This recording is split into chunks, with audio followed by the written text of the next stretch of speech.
Welcome to Democracy Now!, democracynow.org, War, Peace, and the Presidency. I'm Amy Goodman. President Biden's issued a pardon for his son Hunter Biden Sunday evening in a major reversal after President Biden repeatedly vowed not to use his executive authority to intervene in his son's criminal cases. Hunter Biden was set to be sentenced December 12th for his federal gun conviction and on December 16th for his California tax evasion case. President Biden said he made the decision because the charges against Hunter were politically motivated, he said, and instigated by his rivals, saying his son was, quote, singled out only because he is my son, unquote. President Biden's now facing renewed pressure to commute the sentences of death row prisoners and to pardon or grant clemency to political prisoners like Indigenous leader Leonard Peltier and the whistleblowers Edward Snowden and Julian Assange. Meanwhile, the group The Debt Collective posted, quote, pardon our student loans next. Health officials in northern Gaza report Israeli attacks killed more than 200 people on Saturday. The dead included 40 members of the Al-Araj family, who were killed in a single Israeli strike on a building in the Tel Al-Zatar neighborhood. Israel's also killed a number of medical professionals and aid workers in recent days. On Friday, a drone killed Dr. Ahmed Al-Khalut, head of the intensive care unit at Kamel Adwan Hospital in Beit Lahia. A separate Israeli drone strike killed Chef Mahmoud Ahmadhoun, who co-founded the Gaza Soup Kitchen that has fed Palestinians suffering from hunger due to Israel's blockade of food aid. Ahmadhoun was killed on his way to Kamel Adwan Hospital. On Saturday, Israel bombed a vehicle in Khan Yunis, killing 5 people, including 3 aid workers with World Central Kitchen. Israel also killed a staff member of Save the Children Saturday in an airstrike on Khan Yunis. Meanwhile, Maysara Ahmed Salah has become the 192nd journalist killed by Israel. He worked for the Quds News Network. Attacks also continued on Gaza City, where residents of the Sheikh Radwan neighborhood gathered to clear the rubble and recover the bodies of loved ones killed in an Israeli overnight strike Saturday. I want to tell the free people of the world that claim freedom and call on human freedom and peace. We ask, what has kept you silent for a year and a month? People are undergoing a genocide, being killed, torn apart. Life is not possible here. It is hell, other than the fact that there are no hospitals to take in the injured, nor are there cemeteries to take in the killed, nor are there people capable of pulling out bodies from under the rubble. What is the world waiting for? The free people of the world and its organizations, leaders, governments. What are you waiting for? Gaza is being annihilated. Gaza is being annihilated. We'll speak with the Director of Philanthropy of UNRWA USA later in the broadcast, who lost his brother this weekend. The Biden administration's reportedly approved another $680 million weapons sale to Israel, including thousands of additional joint direct attack munition kits and hundreds of small-diameter bombs. The deal's separate from the $20 billion arms sales recently approved by the U.S. Senate. This comes as Israel's former defense minister, Moshe Bogi Ya'alon, has accused Israel of ethnic cleansing and committing war crimes in Gaza. Ya'alon, who served as Netanyahu's defense minister from 2013 to 16, made the accusation several times over the weekend, including in an interview on one of Israel's biggest television channels. To occupy, to annex, to cleanse ethnic cleansing. Look at the northern Gaza Strip and settle a Jewish settlement. That's the point. There is no Beit Lahia. There is no Beit Hanon. They are operating in Jabalia and are essentially clearing the area of Arabs. Israel's continuing to strike Lebanon despite last week's ceasefire. France has accused Israel of violating the ceasefire at least 52 times.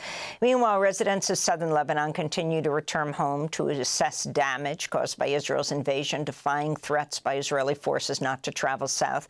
This is Hamza Aluta, who ran a soup kitchen out of his home in the city of Baalbek, which was destroyed in the Israeli invasion.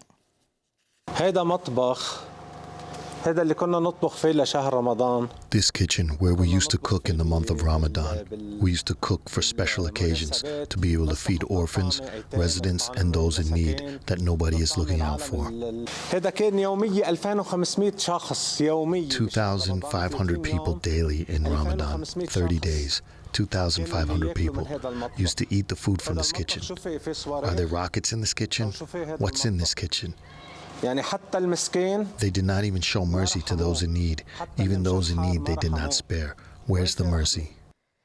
In Syria, opposition forces are pushing towards Hama after launching a surprise offensive to seize most of Aleppo, Syria's second-largest city. Syrian and Russian forces have launched air attacks on the rebel-held cities of Idlib and Aleppo, a city where rebels were driven out 8 years ago by Bashar al-Assad's forces. The London-based Syrian Observatory for Human Rights reports 446 people have been killed in Syria since Wednesday. The offensive is being led by an armed group called Hayat al-Sham, which grew out of the Nusra Front, which had ties to al-Qaeda and the Islamic State. We'll have more on Syria later in the broadcast. Here in New York, police arrested 21 activists who disrupted the annual Macy's Thanksgiving Day Parade Thursday. The protesters briefly blocked off part of the parade route, unfurling a banner that read, quote, "Don't celebrate genocide, arms embargo now, free Palestine," unquote. The following day, protests unfolded in malls and other retail sites across the United States as shoppers headed to stores for Black Friday sales. Palestinian rights groups had called on consumers to boycott Black Friday in protest. President-elect Donald Trump has announced plans to nominate Kash Patel to replace current FBI Director Christopher Wray, who Patel has called a, quote, "stooge of the deep state." Patel is a Trump loyalist who's called for the FBI's D.C. office to be closed and turned into a, quote, "museum of the deep state."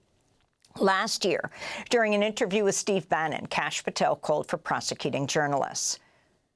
We will go out and find the conspirators, not just in government, but in the media. Yes, we're going to come after the people in the media who lied about American citizens, who helped Joe Biden rig presidential elections. We're going to come after you. Whether it's criminally or civilly, we'll figure that out. But yeah, we're putting you all on notice.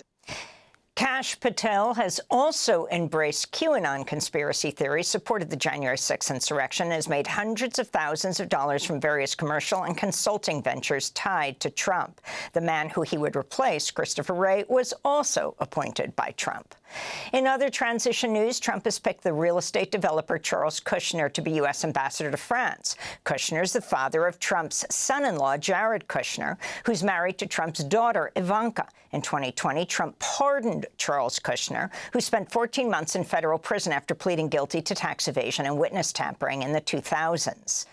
Trump has also picked the Lebanese-born billionaire Massad Boulos to serve as his new advisor on Arab and Middle Eastern affairs. Boulos is the father-in-law of Trump's other daughter, Tiffany. The New Yorker magazine's Jane Mayers revealed Trump's pick for Defense Secretary Pete Hegseth was forced out of leadership roles at two veterans organizations for misusing funds, sexually harassing women, and being repeatedly drunk on the job. According to a whistleblower report, Hegseth once had to be restrained from joining dancers on the stage of a strip club. In another incident, Hegseth drunkenly chanted, "Kill all Muslims, kill all Muslims," at a bar in 2015. Meanwhile, the New York Times reports Hegseth's own mother once accused him of mistreating women. In 2018, Penelope Hegseth wrote him an email that read in part, quote, "On behalf of all the women, and I know it's many, you have abused in some way, I say get some help and take an honest look at yourself," unquote. The email was sent a year after a woman accused Hegseth of raping her at a California hotel. Canadian Prime Minister Justin Trudeau met with Donald Trump at Mar-a-Lago Friday, days after Trump vowed to impose a 25% tariff on all Mexican and Canadian goods as soon as he returns to office. Canada has since said it would implement more hardline border measures and hopes Trump will back down, including the possible deployment of drones and helicopters to the U.S.-Canada border. Meanwhile, Mexican President Claudia Sheinbaum, who threatened to slap retaliatory tariffs on the U.S., also spoke with Trump last week. After their phone call, Trump declared Sheinbaum, quote, agreed to stop migration through Mexico, effectively closing our southern border, unquote.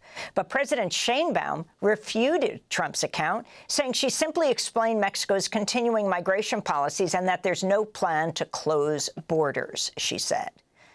President Biden's in Angola today to promote a rail project that the U.S. hopes will counter Beijing's influence in the region. The project would connect the Democratic Republic of the Congo and Zambia to Angola's port of Lobito, allowing the U.S. to exploit the region's vast mineral resources, including copper and cobalt. The ongoing plundering of resources from the DRC by the U.S. and Europe has led to decades of devastating war, poverty, and environmental destruction. It will be the first time a U.S. president visits Angola.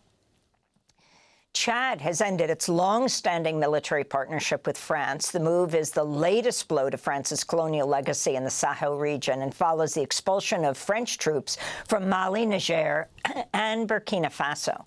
Residents in Chad's capital, N'Djamena, voiced their support. I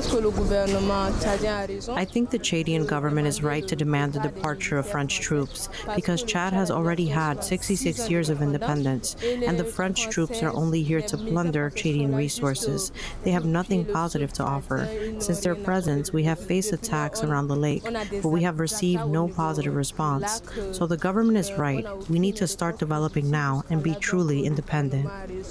The announcement by Chad was made Thursday, hours after a visit by the French foreign minister. France currently has around 1,000 troops stationed in Chad, which won its independence from France in 1960. In the Republic of Georgia, over 200 people have been arrested in the capital, Tbilisi, as tens of thousands of protesters took to the streets for a fourth straight day Sunday to denounce the Georgian government's decision to suspend its bid to join the European Union. The Georgian president, Salome Zurabishvili, who backs joining the EU, said she'll refuse to leave office until new parliamentary elections are held following allegations of fraud against the governing Georgian Dream Party, which claimed victory last month. Georgian Prime Minister Irakli Kobakhidze praised police violence against protesters and has said his government will not resume debate on joining the EU until 2028. In India, civil liberties groups have criticized the Modi government for filing charges against human rights activist Nadeem Khan as part of what's been described as a, quote, targeted witch hunt. Khan is a vocal critic of Hindu supremacist violence and runs a civil rights group that tracks and fights cases of mob lynchings and hate crimes against Muslims. And a global UN summit on plastics ended in Busan, South Korea early this morning without a much-anticipated treaty after fossil fuel companies in oil-rich countries refused to agree to limit plastic production. The Panama delegation, which introduced a global proposal to cut down production, called the conclusion of the summit a moral failure. This is Juan Carlos Monterrey Gomez from Panama's Ministry of the Environment. Plastics are not convenience. Plastics are poison. Every piece that we allow to produce without limits is a direct assault on our health, on our nature, and our children. For those blocking progress, you are allowing this crisis to fester, and it will kill us. This is just not a treaty about plastics. This is humanity's line on the sand. Over 100 countries back proposals to curb the world's output of plastic, but nations including the U.S., Russia, Saudi Arabia, and trade groups like the American Chemistry Council have refused to support such a call, insisting on focusing on plastic pollution.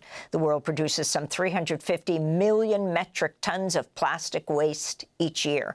About half of that ends up in landfills. Less than 10% of it gets recycled. The U.S. is the world's top contributor to plastic waste. The UN talks will now head to yet another round next year. On Saturday, Greenpeace activists staged a protest by boarding a tanker that was set to load toxic plastic chemicals from South Korea's Hanwha Total Energies complex. And those are some of the headlines. This is Democracy Now!, democracynow.org, War, Peace, and the Presidency. I'm Amy Goodman.